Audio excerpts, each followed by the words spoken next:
series. So following this, if you've got any questions that you want answering, of course there's that big old Google that you can go ahead and ask, or whatever search engine you're using, and they'll probably provide you with a whole host of answers, and you can make it up for yourself. Yet I'd still like to be able to try and answer your questions to the best of my knowledge. For one, it tests me, and for two, I can give you my own perspective, and you might know me, and so you're like, okay, that works for me, and you don't have to comb through hundreds extra things, but you can anyway. Go ahead and check out what other teachers have to say, because I'm just one man. So to kick things off, I think the most common question I get at the moment, I don't know why either, maybe it's a sign of the times, but it's, can yoga make me strong, or will yoga make me strong?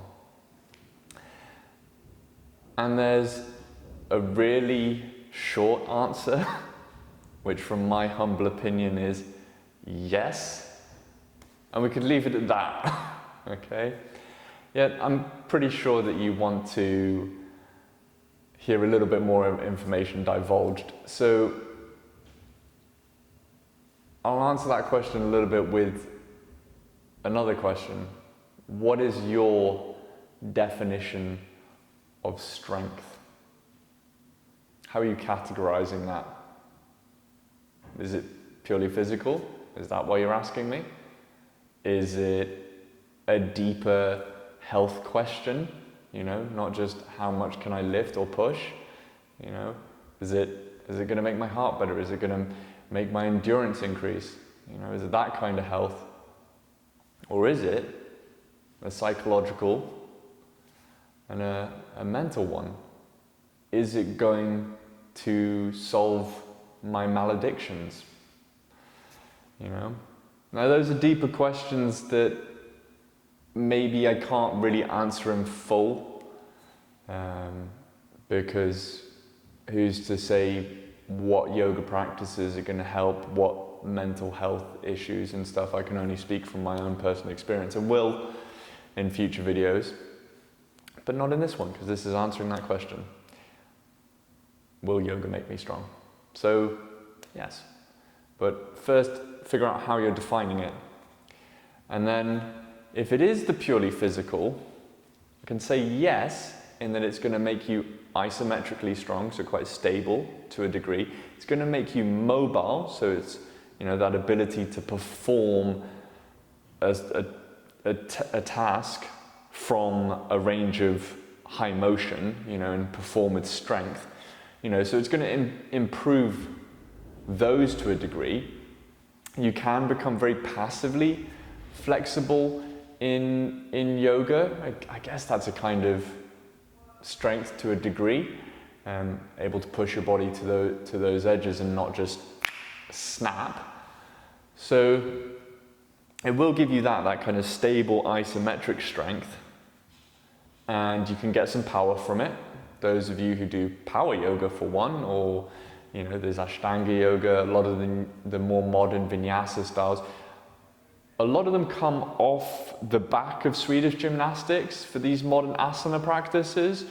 You know, looking far back, you might just see a few weird things like hanging from a tree or standing on your head, and those would have been kind of the only real displays or documented kind of strength things going on, a little bit of plank, you know.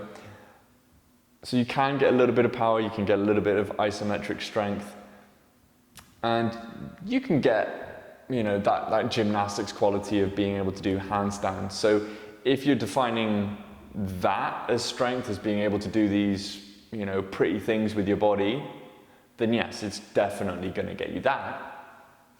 If you want to go and compete in World's Strongest Man, the likes of Eddie Hall, then if that's your idea of strength, then yeah, yoga's not going to give you that. It might support that, you know, for the high intensity on your nervous system and stuff. Yoga could help, you know, moderate and make sure that you're not just completely blowing yourself out, you know, and you're keeping that mobility so that you're not tight and the body can perform better.